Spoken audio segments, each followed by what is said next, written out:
Hola, muy buenas tardes. Buenas tardes, ¿cómo están todos? Estamos en un nuevo space de Voz Media y están llegando mis compañeros. Está Orlando por ahí. ¿Cómo estás, Orlando?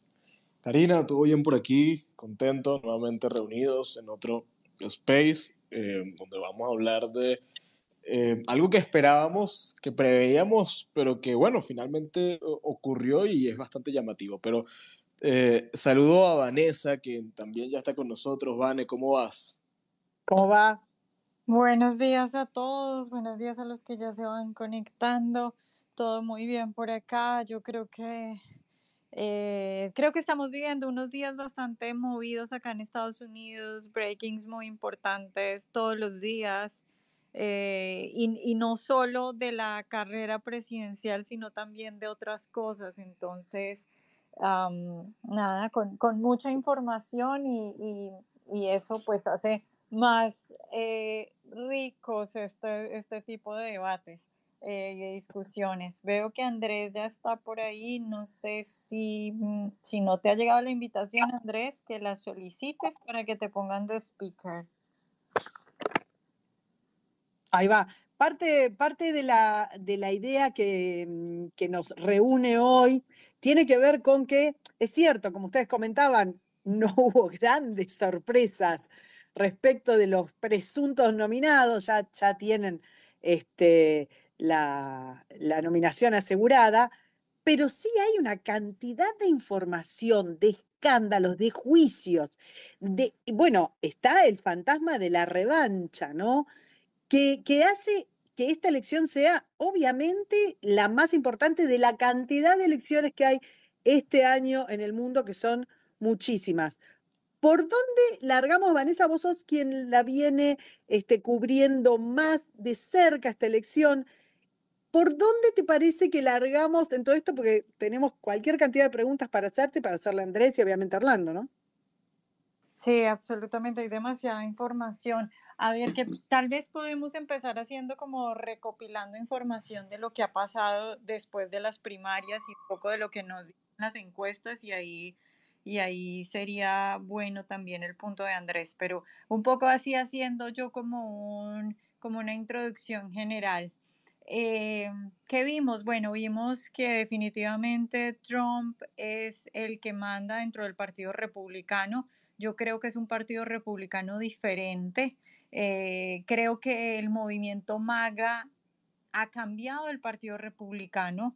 Creo que es impresionante el fenómeno de Trump. Yo creo que es algo nuevo. No se puede comparar con cosas que hayan sucedido antes.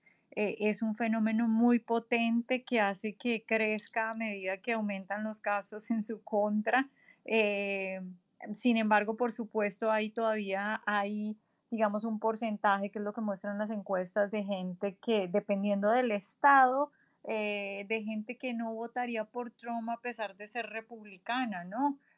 Sin embargo, pues Trump es absolutamente el favorito del Partido Republicano. Y por el otro lado, en el Partido Demócrata, lo que hemos visto es que un gran porcentaje, o bueno, un porcentaje importante de demócratas eh, no quisieran que Biden fuera el candidato y estarían de acuerdo en que otro fuera el candidato del partido.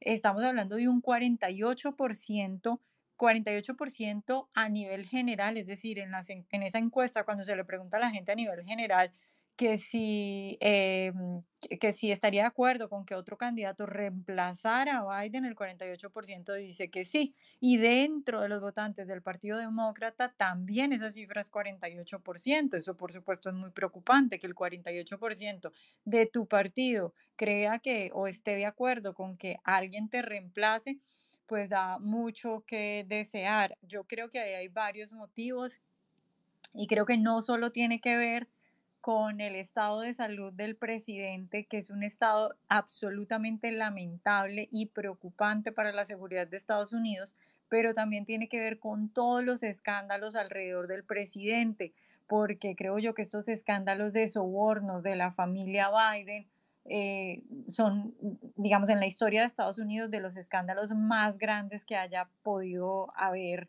en este país. Y de pronto el Departamento de Justicia de Biden lo está protegiendo de una manera eh, muy, digamos, descarada, pero pues las cosas van a cambiar y eventualmente el Departamento de Justicia va a ser manejado por otro fiscal. Eso respecto a lo que nos pueden decir las encuestas, digamos, a manera general, un Trump reinando dentro del Partido Republicano, cambiando el partido, un Biden que no lo quieren dentro de su partido, pero ojo, también dentro del Partido Demócrata es muy difícil encontrar una figura que pueda reemplazar a Biden, porque yo no veo a un partido demócrata cambiando a un Biden y pasando por encima de una Kamala, mujer negra, para reemplazarla por un hombre blanco heterosexual como sería Newsom. Entonces están un poco atados de manos dentro del Partido Demócrata para saltarse a Kamala también ahí.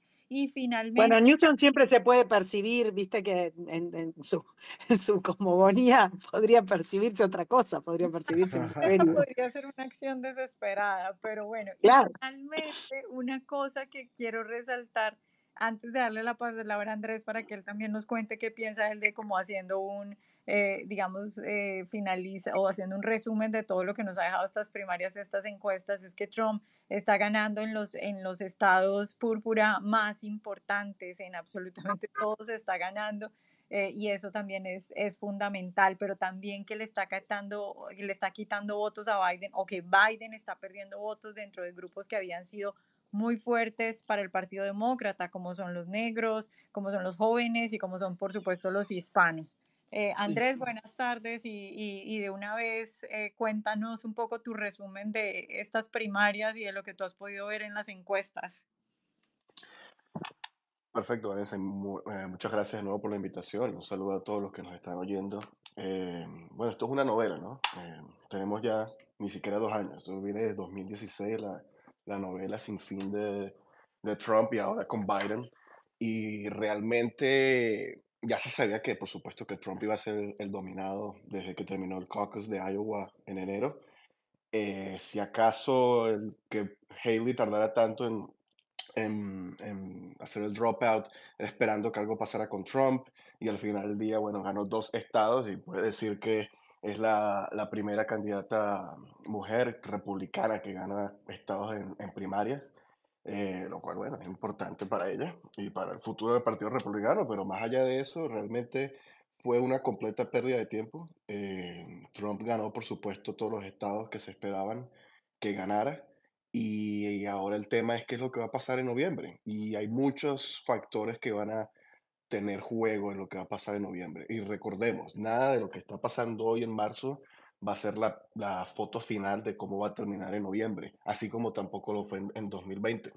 Recordemos cómo todo lo que pasó en 2020, de marzo a noviembre, en ese mismo año, todo lo que puede pasar en este año, que puede a inclinar la balanza de un lado a otro. Pero sí hay que empezar a desgrañar algunos factores, principalmente hay que ver cómo está el tema en los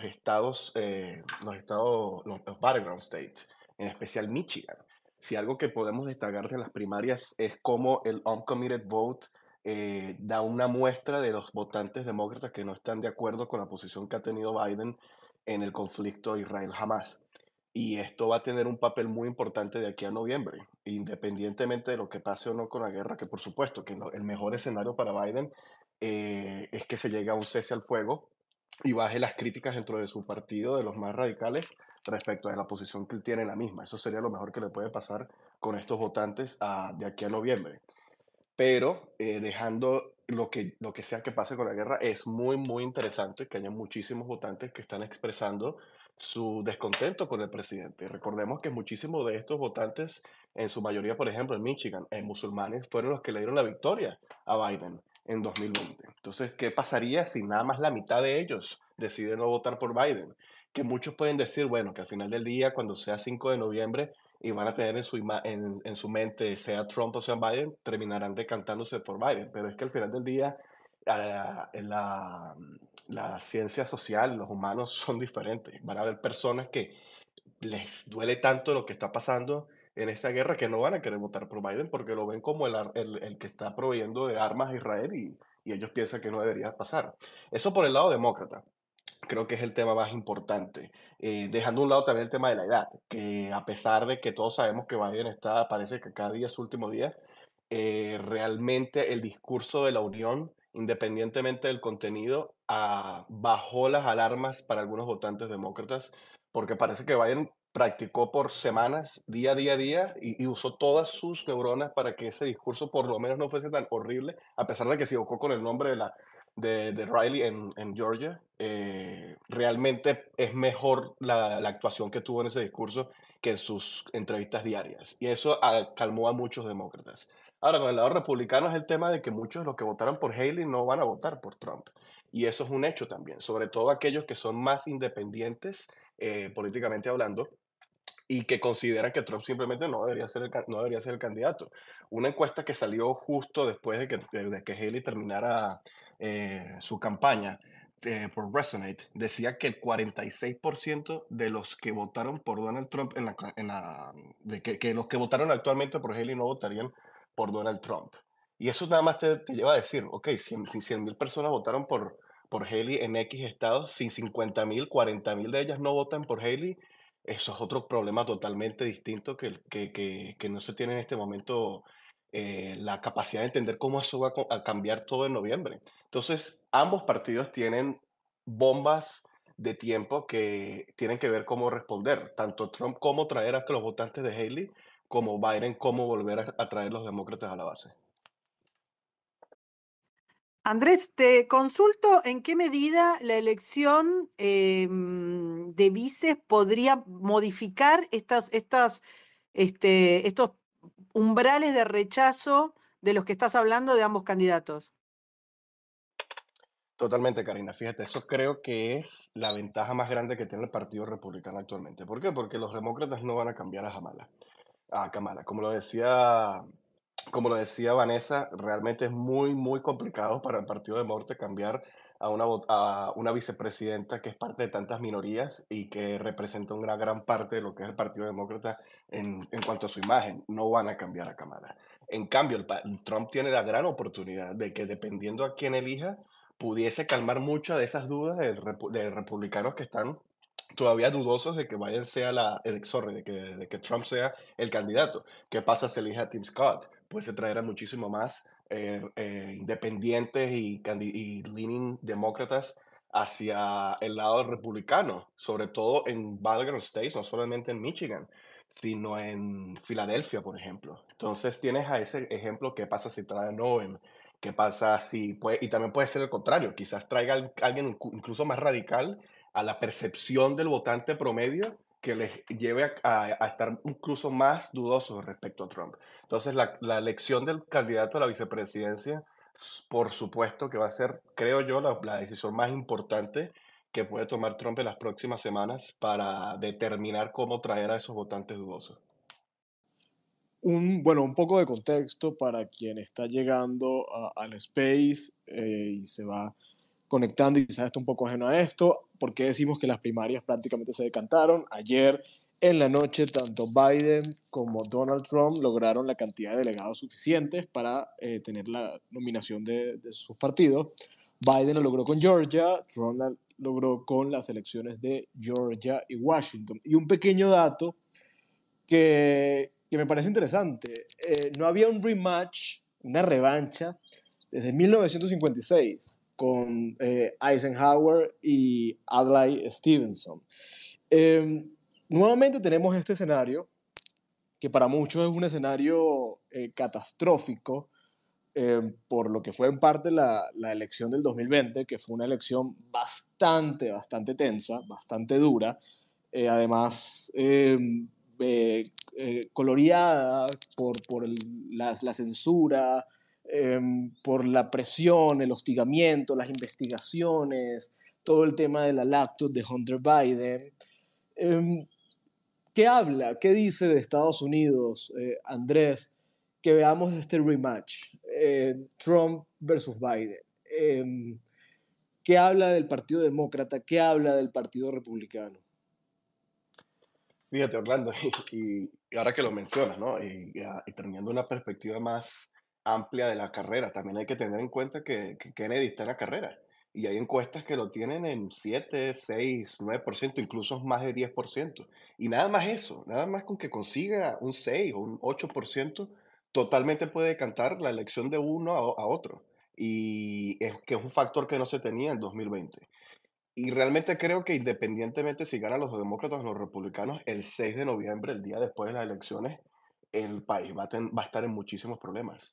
En el sentido de que si ganan los demócratas, no lo dudes ni por un segundo de que se va a volver a tener el mismo escenario del 2020, de que esto por supuesto que se lo robó todo el mundo y que hay que hacer algo al respecto. Y si por el lado republicano terminamos ganando y los demócratas, por supuesto que no van a tomarlo tan ligero como quizás lo tomaron en el 2016, que no fue ligero para nada.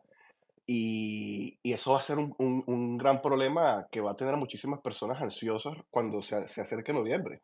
Que personalmente me va a tener a mí ansioso, porque 2020, como tú bien lo mencionas, eso fue un caos total en este país. Y que vamos a ver qué es lo que va a pasar.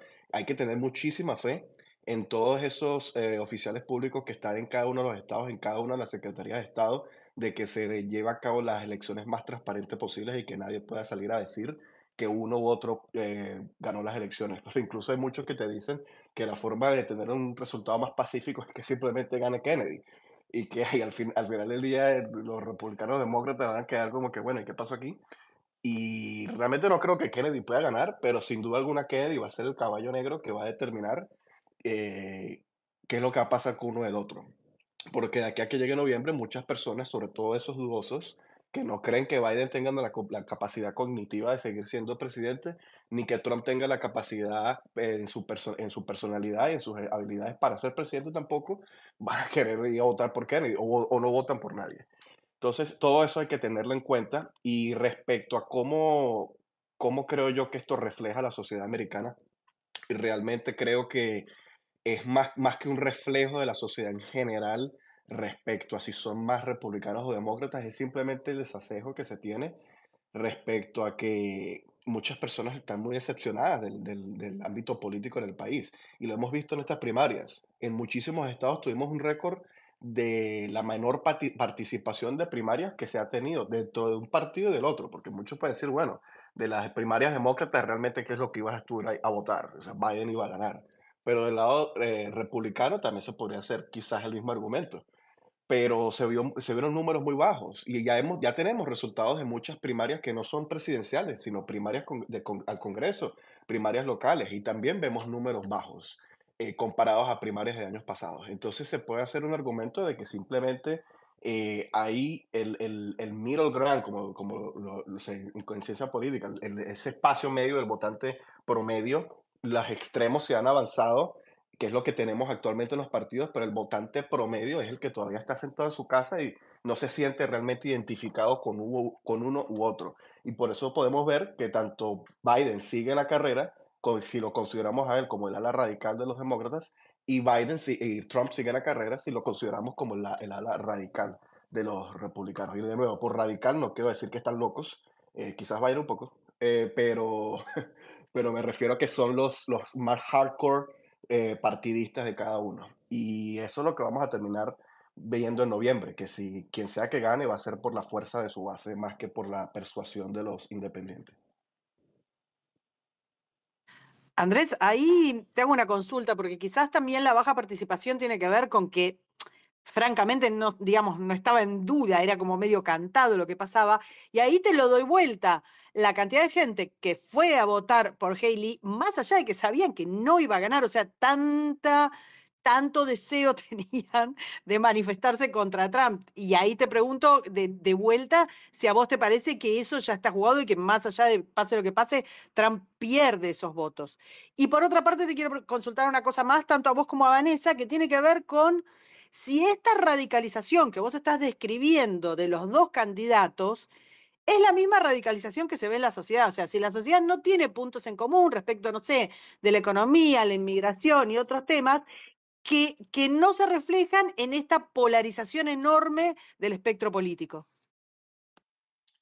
Fíjate, yo sí considero que muchísimos de los que fueron a votar por Haley ya estaban preconcebidos de que no querían votar por Trump y lo vi durante la campaña de DeSantis en la que estoy involucrado, de que muchísimos votantes no, que ya tenían, que estaban en esa bucket de personas que no querían votar por Trump independientemente de la situación, ya tenían su mente de que así como no votaban por él en la primaria, no iban a votar por él en la general. Obviamente no son todos, pero esos van a ser el problema que va a tener Trump en la general.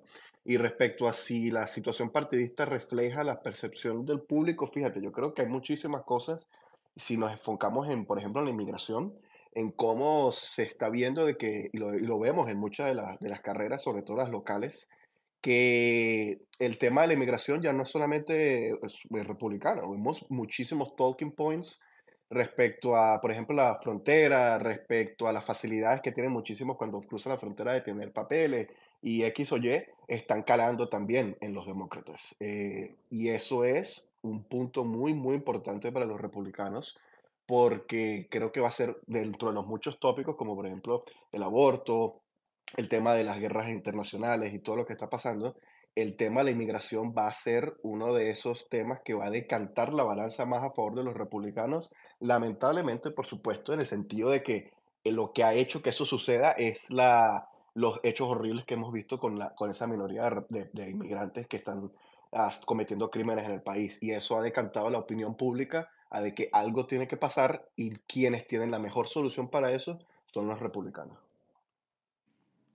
Sabes que yo no creo, Karina, o sea, estas cosas son muy difíciles analizarlas, pero yo no creo que haya un mayor extremismo en general entre la sociedad americana. Yo creo que hay mucho votante de Trump que lejos de ser alguien extremo, simplemente es una persona que ve todas las cosas que están pasando injustas del otro lado, un poco el doble estándar, que al mismo tiempo ve pues todos los problemas que tiene la sociedad. O sea, si bien Trump en algún momento pudo haber parecido alguien extremo, yo creo que en este momento y después de que han pasado todas las acusaciones en su contra y que él subía un montón de puntos después de cada acusación, creo que es un poco el sentido común de la gente a este hombre de verdad lo están persiguiendo porque quiere hacer cosas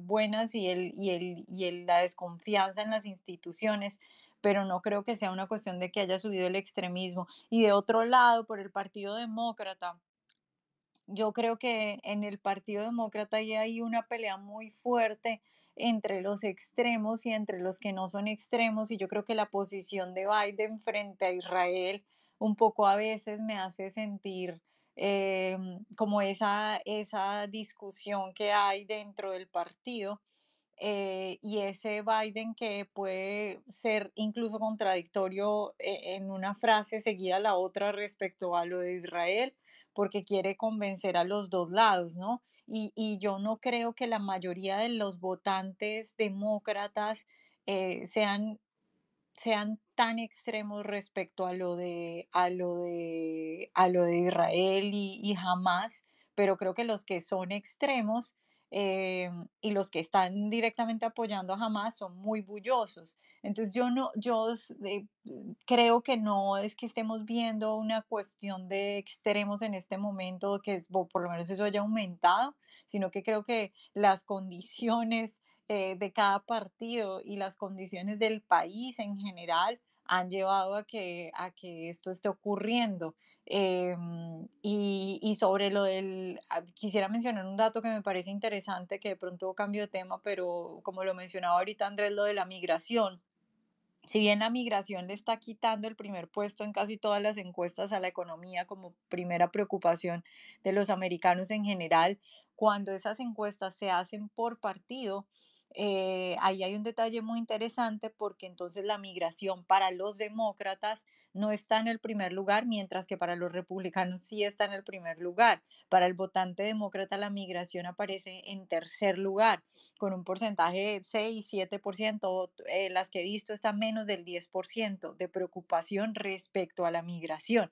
Y eso puede ser por muchas cosas, puede ser porque efectivamente el votante demócrata en general es más abierto a tener migración, y cree más en ese tipo de cosas, pero también yo creo que hay un factor importante y es cómo los medios cubren esto de la migración, porque mientras que si yo pongo Fox todo el día está caso tras caso, todo lo que está pasando, los números, no sé qué, pero si yo a veces pongo CNN, hay días en los que no voy a escuchar absolutamente nada de migración, ¿sabes? Entonces, mientras que por un lado yo estoy viendo muy claro el problema, por el otro lado veo que en otros medios no cubren para nada o lo cubren desde un ángulo más, o lo pueden evitar durante días o lo cubren desde un ángulo más claro, del drama humanitario que se vive y que por supuesto lleva a conclusiones diferentes.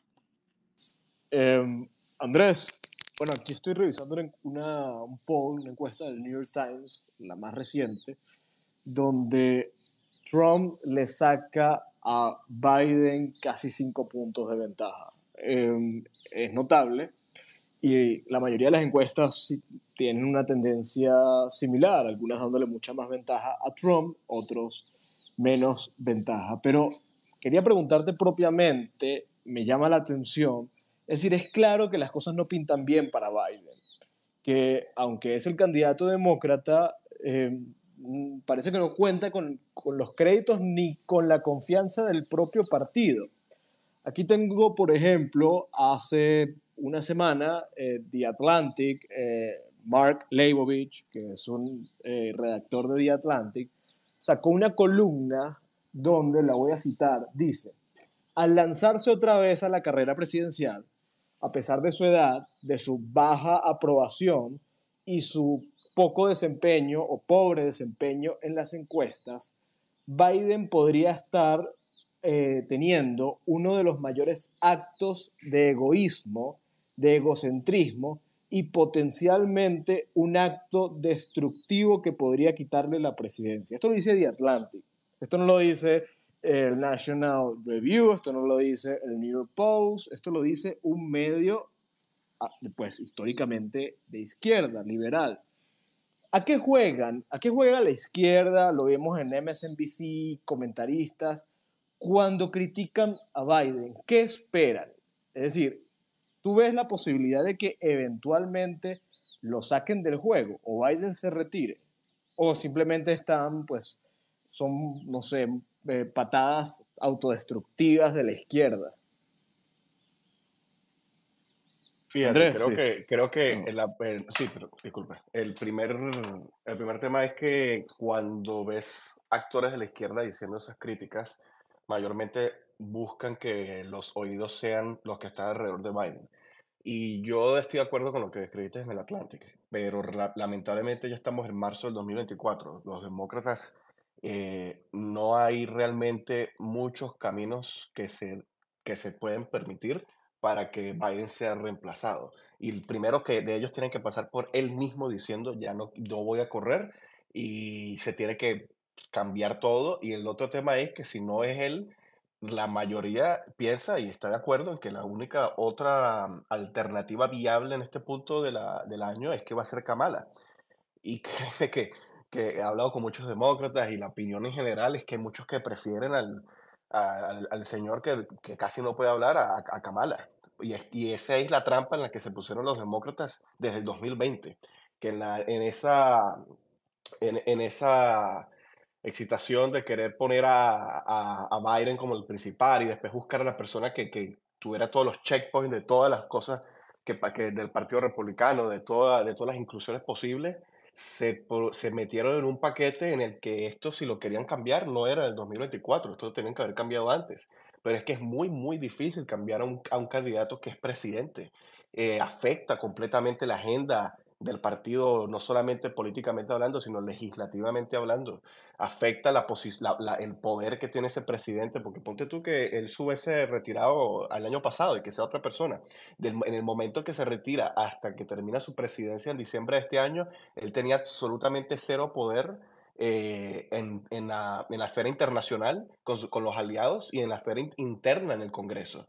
Porque ¿quién va a querer negociar con un señor que ya no va a estar ahí el año que viene? Y así es como funciona en general las transiciones de presidente. Entonces era un tema muy complicado que se metieron en una trampa los demócratas y que al final del día posiblemente siendo los principales factores, aunado, como ya lo hemos mencionado, con el tema de esos votantes de minorías que están decepcionados de Biden, es en general de que él no tiene el poder de persuasión del votante promedio, que sí tenía en el 2020, de una u otra forma, era por el tema del miedo a Trump, que como bien lo mencionaba Vanessa, en este momento hay muchísimo menos miedo a Trump por el peso de las circunstancias nacionales, pero al fin y al cabo todavía hay personas que de aquí a noviembre se van a activar como, no, Dios mío, ¿cómo es posible que Trump llegue otra vez? En general, yo realmente estoy triste de que esa sea la elección que vamos a tener de nuevo. Trump versus Biden, creo que teníamos muchísimas otras personas, incluso el Partido Demócrata, por Dios, que no son Biden ni Kamala, pero esta es la situación que tenemos y cada partido tiene las cartas para ganar, pero también para perderlas. Pero de nuevo, hay que hacer mucho énfasis en cuántos votos puede quitar Kennedy de cada uno de los partidos, porque al final del día Trump perdió el voto popular y perdió algunos estados por miles de votos.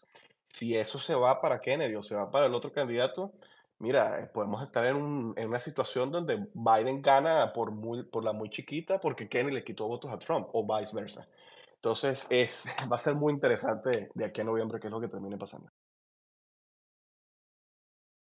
Hay una cosa que para quienes no siguen el minuto a minuto de esta carrera, es muy confusa porque estábamos hablando cuando comenzamos esto de la cantidad enorme de información sobre los casos de corrupción, sobre los juicios. De alguna manera, no sé si Orlando, Vanessa, los pongo en un aprieto, me van a matar, pero para simplificar, ¿cuántos juicios están teniendo cada uno?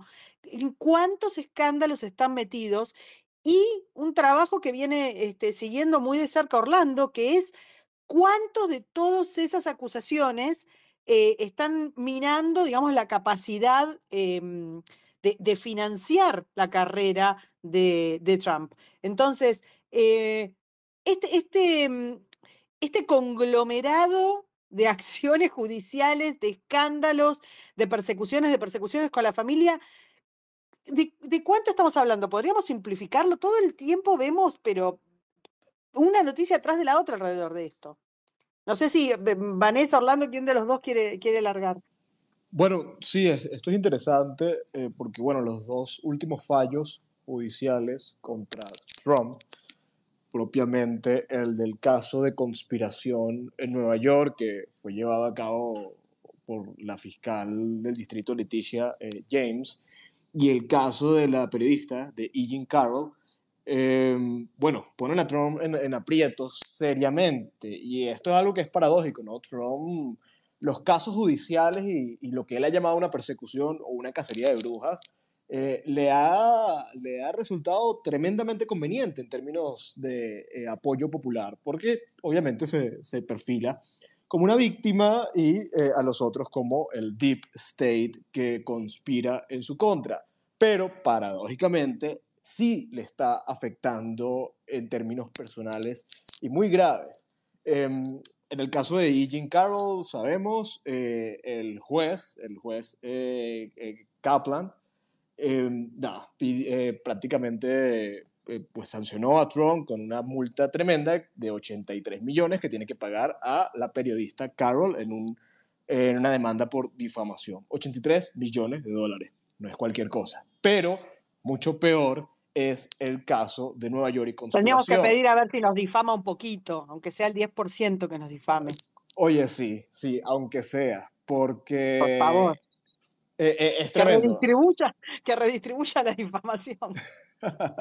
Sí, bueno, es tremendo, pero esto es una cifra ínfima comparado al caso de conspiración, donde el juez Arthur Engoron decidió que para hacer justicia, Trump debía pagar 380 millones más un fee, más en total da 450 y pico de millones de dólares, que es una cifra astronómica para este tipo de fallos.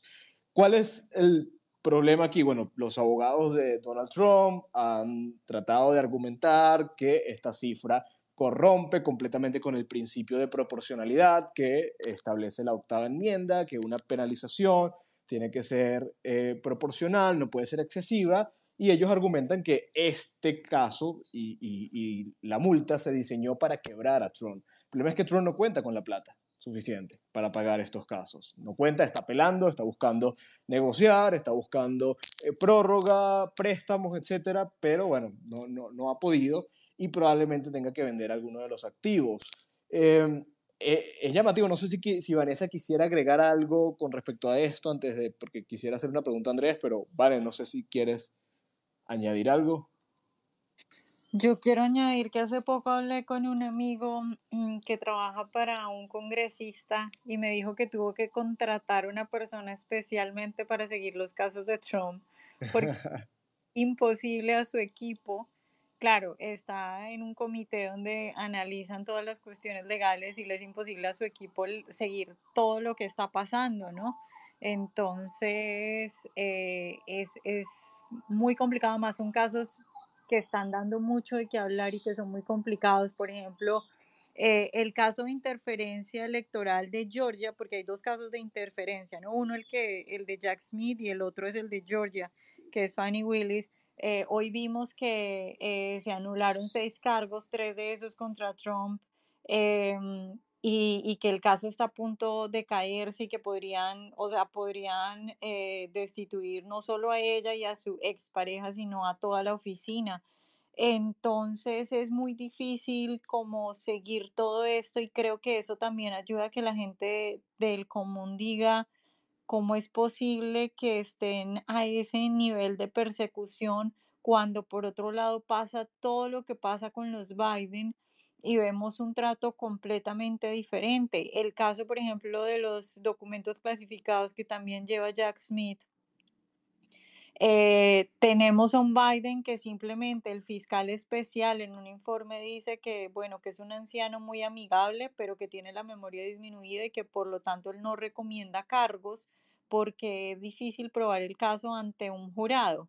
Mientras tanto, entonces Trump sí hay que hacerle toda una investigación y hay que meterlo a la cárcel y todo eso. Claro, desde la izquierda se dice, pero es que Biden sí colaboró mientras que Trump no colaboraba. Supongamos que fue así, supongamos que eso sea así. Una cosa es interferencia, una cosa es obstrucción, que es la palabra, y otra cosa es el delito de retener los documentos clasificados. El colaborar con la ley no te exime del delito. Es decir, si yo mañana mato a alguien y luego digo, bueno, voy a colaborar, eso no quiere decir que deje de matar a alguien, que no me tienen que acusar ni meter a la cárcel por haber matado a alguien. No tiene nada que ver el asunto, pero entonces creo que es muy fácil para la gente, aun cuando sean demócratas, aun cuando sean independientes, incluso si odian a Trump, ver el doble estándar acá y ver el nivel de ridiculez al que ha llegado este país,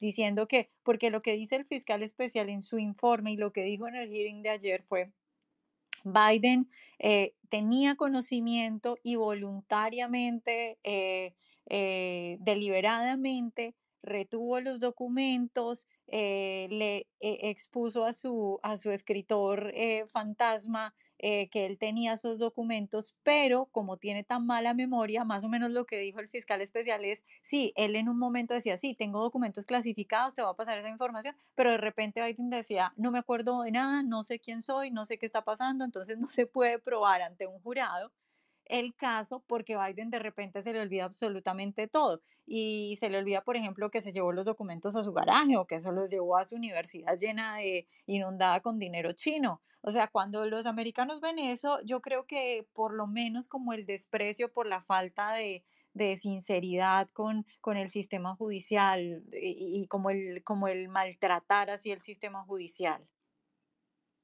Por cierto, yo quisiera agregar algo y preguntarle a Andrés sobre esto. Y es que estos casos donde han penado económicamente a Trump son muy importantes y hacen un daño particular al expresidente porque hay que recordar de dónde viene Trump, ¿no? Y toda la épica que construyó en torno a él, y es que pues, es el gran magnate inmobiliario de Estados Unidos y sobre todo de Nueva York, ¿no? Esta especie de relato de que a Nueva York la construyó Trump, la Nueva York moderna, ¿no? En parte. Y Leticia James, ahora en el marco de que lo multan y que él está tratando de ver cómo paga, etcétera, dijo que va por el 40 Wall Street, el Trump Building del Lower Manhattan. El 40 Wall Street es un edificio icónico de la ciudad de Nueva York y es un edificio icónico dentro de las propiedades de Trump. Se lo quieren quitar, quieren que venda otros edificios, quieren poner a subastar los grandes íconos que tiene Trump en Nueva York. Esto afecta directamente el orgullo y la épica de un hombre que obviamente tiene un ego tremendo y un hombre que ha construido su relato sobre que es un tipo riquísimo. De hecho, Trump es bien conocido por inflar sus números frente a la prensa, frente a todos, ¿no? Él dice que su patrimonio neto es mucho más grande de lo que realmente parece ser. Le pregunto a Andrés, porque tenemos esta paradoja, ¿no? Donde los casos judiciales lo Pero, victimizan, sí. perdóname, permíteme hacer solo un paréntesis ahí, que no digo que lo estés acusando, pero yo sí quiero hacer esta claridad de que eso es normal. Todos los empresarios inflan sus patrimonios, todos los empresarios inflan cuánto valen sus propiedades. Bueno, claro, es parte también del art of the Bueno, deal, del ser empresario, pues, o claro. sea, para que quienes de pronto no tienen contexto no vayan a creer que estamos acusando a Trump de haber cometido un delito. Eso lo hacen todos los empresarios, es completamente normal. Y en ese caso de Nueva York, en ese caso específicamente de las propiedades, hay que decir para quienes no saben que ahí no había ninguna víctima. Absolutamente nadie dijo Trump me engañó. Los bancos a los que Correcto. supuestamente engañó dijeron estuvimos muy felices, es decir, los bancos le prestaron dinero, Trump les devolvió todo el dinero y ellos dijeron, estamos felices, de hecho les queremos volver a prestar. Sin embargo, quisieron acusarlos. Perdón, sigue. No, no, eso es importante porque quizás se pudo haber entendido así, pero es parte de su épica de ser empresario, ¿no? Y de también, como dice Vane, los empresarios lo hacen y soy un tipo riquísimo, tengo toda la plata del mundo, soy muy poderoso. Obviamente lo utiliza para negociar, lo utiliza para, bueno, el mercado. Que por cierto, él dijo el año pasado, tengo mucho cash, tengo todo el cash del mundo, tengo 400 millones de dólares ya de cash y bueno, no parece que no tiene la plata suficiente para pagar las multas. Pero le pregunto a Andrés, Andrés, por un lado, estas acusaciones lo victimizan, pero por el otro lado, se está viendo vulnerable. No tiene plata para pagar la sanción, está tratando de negociar, va y se enfrenta a la justicia, lo sientan en una corte. ¿Cómo tú crees que Trump ha manejado esa dualidad y cómo crees que va a llegar a noviembre? Es decir, ¿qué tan golpeado va a llegar como para ganarle? Porque a ver, vamos a dar por ciertos los resultados del 2020. No le ganó a Trump estando en la Casa, a Biden estando en la Casa Blanca. Le va a ganar a Biden fuera del cargo con muchos casos encima y sin plata. Bueno, esa es una muy buena pregunta y creo que si lo combinamos con 2020 parece ser que estar en la Casa Blanca más bien es un hándicap que no estar, ¿no? Tomando en cuenta lo que pasó en 2020 y lo que está pasando este año, realmente parece que ser el challenger es mejor que estar en la Casa Blanca. Ahora, con el tema de Trump, creo que realmente la imagen de ser un Trump más vulnerable, eh, más golpeado, no está calando realmente en los votantes tanto como se piensa, en el sentido de que aquellos que ya tienen su imagen construida de Trump, bien sea si son republicanos, simplemente lo ven como una víctima del deep state y de que los demócratas están usando todas las armas posibles del Estado para lastimar a Trump, que al final del día, eso sí, dentro de las muchas cosas que eso resultó en que lo ayudó más bien a solidificar su candidatura en la primaria, por un lado. En otro lado, creo que más allá del tema votante es el tema interno, el tema de sus aliados internos, de sus donantes, el tema de otros políticos aliados, el tema de organizaciones. Es muy distinto sentarte con un Trump fuerte, no solamente a la vista pública, sino con un Trump que sabes que tiene X cantidad de dinero, que sabes que no tiene estos cargos en contra, a sentarte con un Trump en estas circunstancias.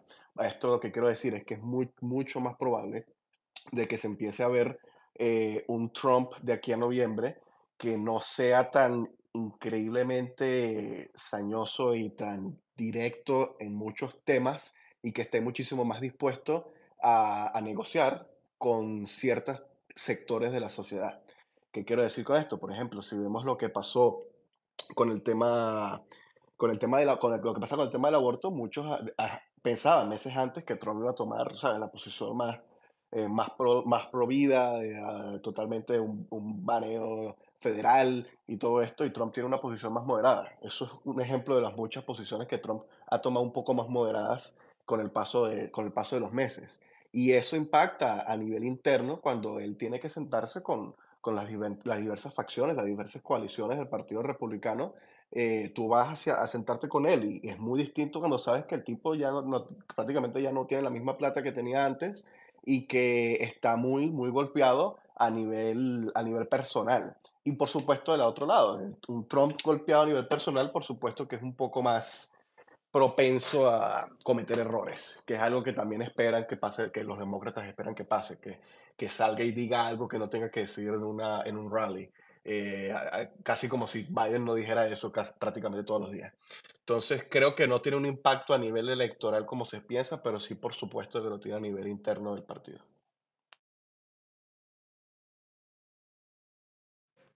Andrés, Orlando, Vanessa, vuelvo sobre algo que, no sé, a ver, los voy a presionar un poco más para que me contesten. Sí, estando Trump en el poder, tuvo los problemas que tuvo y las irregularidades que tuvo en la elección. No estando Trump, más allá de las encuestas, más allá de que Biden no sepa ni cómo se llama y que se perciba esta persecución o este doble estándar que describía Vanessa respecto de la justicia y eso lo victimice, y cuando un candidato se ve vulnerable es posible que atraiga más la simpatía del votante. Más allá de todo, de todo lo que podría tener que ver con las encuestas y demás, si no pudo manejar todo lo que vimos en la elección del 2020 estando en el poder, ¿qué posibilidades reales tiene de luchar contra esas irregularidades, contra las- los intentos de modificar la forma de votación? Eh, a ver, de todo esto que estamos viendo y que se está publicando y que si llega a ser finalmente plasmado, eh, sería muy desventajoso para los republicanos. ¿Qué posibilidades reales? Se los consulto a los tres de todo corazón, porque viendo de este lado, alejado del poder, no sé cómo podría. Agarre, nadie agarró la papa caliente. Vale, adelante. Ay, estoy teniendo problemas para activar el micrófono ya. A ver, Cobardes, cobardes. Increíble. sí, sí, Orlando aparece para darme la palabra a mí. No, eh, para señalarme. Mire, este tema de las elecciones, las irregularidades, la falta de confianza de los americanos, creo que es un tema que abarca muchas cosas, porque por un lado está, por ejemplo, cuál es la opinión de cada persona sobre si hubo o no hubo fraude en esas elecciones, en las elecciones pasadas, sobre si cuál fue el tamaño del fraude, sobre, porque una cosa es el fraude, digamos, que ocurre localmente en algún momento, otra por alguna cosa particular, pero otra cosa es el fraude, digamos, orquestado a gran tamaño, y eso implica pues discusiones muy grandes. También en la discusión de la justicia, porque lo que muchas personas, por ejemplo, abogados, constitucionalistas señalan es que en muchos de esos casos, por tiempos, la justicia no logró dar un fallo sobre eso. Y eso, tal como los casos de Trump, habría que contratar a una persona para que hiciera un informe sobre todo lo que pasó respecto a esos señalamientos de los votos que se perdieron. Pero más allá de eso, yo creo que crea lo que crea cualquier persona, de si hubo o no hubo, de a qué tamaño. Lo que es claro y lo que muestran los números es que la mayoría de los americanos tiene desconfianza en el sistema electoral, que lo que estamos viendo dentro del Partido Demócrata, como decía Karina, es unas ganas de hacer cosas que para nosotros, incluso que somos de países bananeros, son ridículas, como votaciones sin ID, diciendo, por Vanessa, ejemplo, perdóname, para explicarlo en términos, yo por lo menos lo digo en términos de Argentina, eh, es, imagínate el peronismo si no tuvieras que pedirle identificación al votante. Lo exacto. único que tenés que hacer es ponerte a recorrer escuelas o centros de votación e ir votando. Hasta que te aburras, hasta que, no sé, hasta que te sangren los pies. Y eso multiplicado por millones de personas que ingresaron en la última administración sin documentación. Es muy difícil de explicar en nuestros países lo que se está proponiendo, pero es que vaya cualquier persona a votar sin documentación. Es una locura. Esto, ¿entendés que? Digo, para la persona que nos escucha por fuera de Estados Unidos, es muy difícil pero de pensar que a alguien se le ocurra esa idea. Absolutamente, por eso digo que incluso nosotros, de nuestros países bananeros, donde ocurre de todo, que compran el voto por un tamal, nos asombra que quieran hacer votación sin ID, que eso ya está pasando, o sea, hay estados en Estados Unidos donde se puede votar, por ejemplo, acá en las primarias en DC, pues se podía votar sin ID. Y eso es como muy impresionante, pero además tener como esa narrativa, por ejemplo, el fiscal Garland diciendo que exigirle ID a las personas negras es arrebatar a los negros de su derecho al voto. O sea, en realidad decir eso es decir que las personas negras son como discapacitadas que no pueden obtener un ID. O sea, en este país todo el mundo tiene un ID porque necesitas un ID para hacer cualquier cosa. O sea, necesitas un ID para hacer absolutamente cualquier cosa, pero resulta que no lo necesitas para votar. Entonces yo creo que sí es claro que el Partido Demócrata está empujando hacia unas cosas que así uno quiera, si uno quiera decir yo no voy a creer en cosas hasta que no haya pruebas, no sé las intenciones de las personas, es que es inexplicable. No entiendo por qué quieren hacer ese tipo de cosas. No hay otra explicación más que la de que quieren en alguna medida conseguir votos de gente que no está autorizada para votar y hacer algún tipo de fraude, ¿sabes? Entonces, creo que sumado a que la gente no está confiando en el sistema electoral, ven todo este tipo de cosas, ven también lo que decías de las cifras de la migración que obviamente están afectando mucho a los estados frontera, pero luego ya también a estados como Nueva York. eh, entonces creo que es claro que hay un problema muy grande con eso. Y la pregunta que tú hacías era cómo Trump puede manejar eso. Yo he estado viendo un poco como los comunicados que están dando desde el Comité Republicano, y muchos de ellos que me llegan al correo, muchos de ellos me llamó la atención que se están enfocando precisamente en la forma de votar. Los demócratas siempre han dicho voto por correo, voto temprano. Los republicanos siempre eran más de confíen, tenemos que ir, nosotros depositamos nosotros mismos nuestra, sabes, como a lo antiguo. Y ahorita están diciendo, ok, vamos, no queremos eso, tenemos que cambiar las reglas para que sea cada persona la que vaya y no haya ese tipo de fraudes que vimos y esos videos que vimos en las elecciones pasadas con personas depositando, no sé, decenas de boletas una sola persona. Pero en este momento las reglas no están para eso, entonces invitamos a la gente que no pueda, que pueda hacer el voto adelantado, que prefiera hacer el voto por correo, que lo haga. Creo que eso es muy importante, que empiecen a utilizar, digamos, también las mismas herramientas que están utilizando los demócratas. Y bueno, yo no sé precisamente de esto, pero en cada elección en general, la limpieza de una elección es muy importante por las personas que están ahí presentes, por las personas que se encargan de fiscalizar las cosas.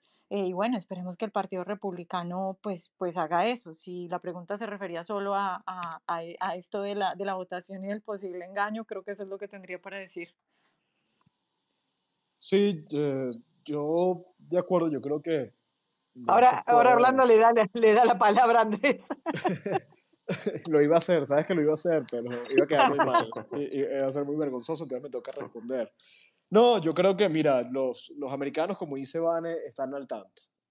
Hay desconfianza, hay muchísima desconfianza.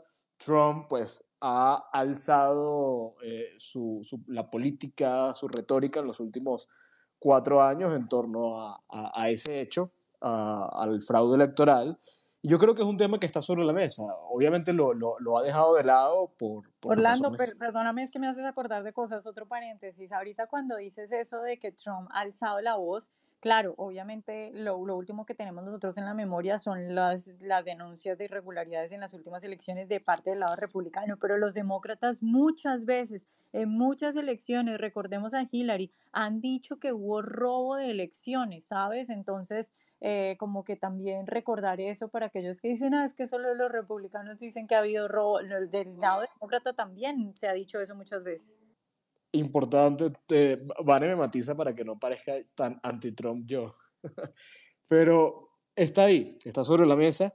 Y yo creo que más allá del escrutinio y de la expectativa de la gente, pues no hay mucho que hacer. Y yo creo que ese cambio, esa nueva forma de abordar el voto por correo es muy interesante, porque en la medida en que no puedas cambiar los fallos del sistema, pues utilízalos a tu favor. Andrés, ahora sí, ya me salvé, ya me retiro yo y te dejo a ti. Gracias por el pase. Mira, el tema es un tema complicado porque básicamente es una gigantesca narrativa, ¿no? Yo creo firmemente en el sistema americano y sus instituciones, en el sentido de que los demócratas en 2016 dijeron que Trump se robó las elecciones y que con la ayuda de los rusos y todo el asunto, eso se probó falso. Y en el 2020 Trump dijo que se robaron las elecciones, que con unas máquinas que Nicolás Maduro controlaba, se comprobó falso. Incluso pagaron $750,000 a un investigador privado que en menos de un día dijo que no, eso es falso, no se robó nada. Ahora, que hay irregularidades, por supuesto que han habido irregularidades desde siempre, como en cualquier elección en cualquier parte del mundo. Pasa es que la narrativa de mediática es gigantesca, no solamente del lado demócrata o republicano, porque es que muchos, recordemos, sí, la mayoría de los medios de comunicación son demócratas, MSNBC, CNN y todo el asunto, pero ¿cuál es el medio más visto en Estados Unidos? Es Fox News. No pretendamos también de que no hay influencia mediática del Partido Republicano. O sea, los mayores podcasts no son demócratas, son todos de conservadores. Entonces, por supuesto que se genera una narrativa del 2020 para acá de que todo el sistema está podrido y que se perdió todo, a pesar de que cada uno de los fallos que se cometieron fueron a favor de que no hubo un fraude electoral masivo. Pero asumamos por un momento de que hubo un fraude electoral masivo, de que cada uno de los jueces, clerks, testigos, o sea, cientos de miles de personas se alinearon los planetas para robar una elección. Pues eso que dice entonces el jefe del país, que era Trump, que era el presidente, no pudo evitarlo. Entonces, si creemos que eso pasó, ¿cómo creemos que lo va a evitar ahora que no es presidente? Entonces, si realmente creemos que eso pasó en el 2020, pues por supuesto que va a pasar otra vez en el 2024. Y si no crees que se robaron las elecciones en el 2020 y tampoco crees que se la vayan a robar en el 2024, pues eso entonces no puede ser una estrategia electoral del partido. Y por eso es que hemos visto, como lo decía Vanessa, de que la estrategia del Partido Republicano, empezando por Virginia, de la mano de Glenn Youngkin, que fue el que realmente convenció al partido para que optara a esta nueva estrategia, bueno, nueva en teoría, pero nueva para el Partido Republicano, de votar también antes de la elección. Por ejemplo, acabamos de ver en Georgia. Georgia tuvo sus elecciones primarias ahorita el martes y los republicanos ganaron el voto. Bueno, ganaron, no hubo una contienda directa, pero hubo más republicanos que votaron dieron early vote que los demócratas. Sí, por supuesto, los demócratas ya saben que Biden iba a ganar y todo el asunto. Pero comparativamente el voto republicano fue mayor este año a otros años de personas que tanto vieron su voto por correo como su voto en persona antes de una elección. Y eso es un tema muy significativo, porque es la concepción y la confirmación de la línea del Partido Republicano internamente de que se van a tomar todas las medidas posibles para que el voto se haga por correo, pues, antes del asunto, en el mismo día, a las 5 de la mañana, a las 7 de la noche, como sea posible, porque no se puede permitir que el Partido Demócrata sea el que tenga el monopolio de los medios del voto. Se tiene que luchar en cada uno de los frentes. Y creo que eso también va a ser muy importante, por supuesto. Vamos a ver a muchas personas porque recordemos, aquí en Estados Unidos se vota en un solo día, un martes. Hay muchas personas que a veces no pueden votar ese día. Y lo ves en el Partido Demócrata, que le incentivan a sus votantes a que vayan a votar días antes, que lo manden por correo y todo el asunto. Si eso se permite hacer desde el Partido Republicano y lo incentivamos, porque al final del día las reglas están, el sistema existe. O juegas en el sistema o no juegas en el sistema, porque no se va a cambiar el sistema de aquí a noviembre. Y eso es algo que el Partido Republicano finalmente aceptó, lo está tomando en cuenta, lo ha internalizado, y una vez que se internalice, por supuesto que va a cambiar la estrategia. Diferente es decir, bueno, odiamos el voto por correo, porque eso es una estupidez, vamos a cambiarlo en los años que vienen. Eso no se puede cambiar de un momento a otro. El juego es uno, el sistema es uno. ¿Juegas o no juegas? Y gracias a Dios el Partido Republicano ha decidido jugar, y como lo decía Vanessa, esa es la línea del RNC, y que esperamos que eso, por supuesto, que permita que el Partido Republicano pueda jugar más de tú a tú en todos los frentes de votación contra el Partido Demócrata. Vale, Andrés, mil gracias. Si les parece, bueno, gracias a quienes se conectaron, a quienes estuvieron atentos de este space, una invitación a que nos sigan en nuestras redes y aquí en X, en Voz Media USA y Voz guión bajo US, a estar atento de, bueno, la cobertura que estamos teniendo sobre las elecciones, que no hay otro medio haciéndolo igual. Si les parece, vamos cerrando. Yo creo que ha sido una conversación redonda. Igual vamos a estar hablando de esto bastante porque esto se va a poner mejor. En la medida en que se acerque noviembre, se va a poner mejor. Yo creo que nos podemos despedir. Vane, Karina, nos vamos. Muchas gracias, Bueno, Andrés, sí, por por supuesto. acompañarnos. Perdón, vale, yo estaba saludando nomás. Sí, no, yo solamente agradeciéndole a Andrés por acompañarnos y a todos los que nos escucharon también. Un Vale, bueno, abrazo y esta Andrés, conversación la van a tener mañana en nuestras redes, recuérdenlo, así que los que no pudieron conectarse lo van a tener después. eso. Nos vemos entonces. Andrés, un Muchas abrazo. gracias a todos, gracias. Muchas gracias por tenerme y gracias a todos por escucharnos. Un abrazo. Chao, chao.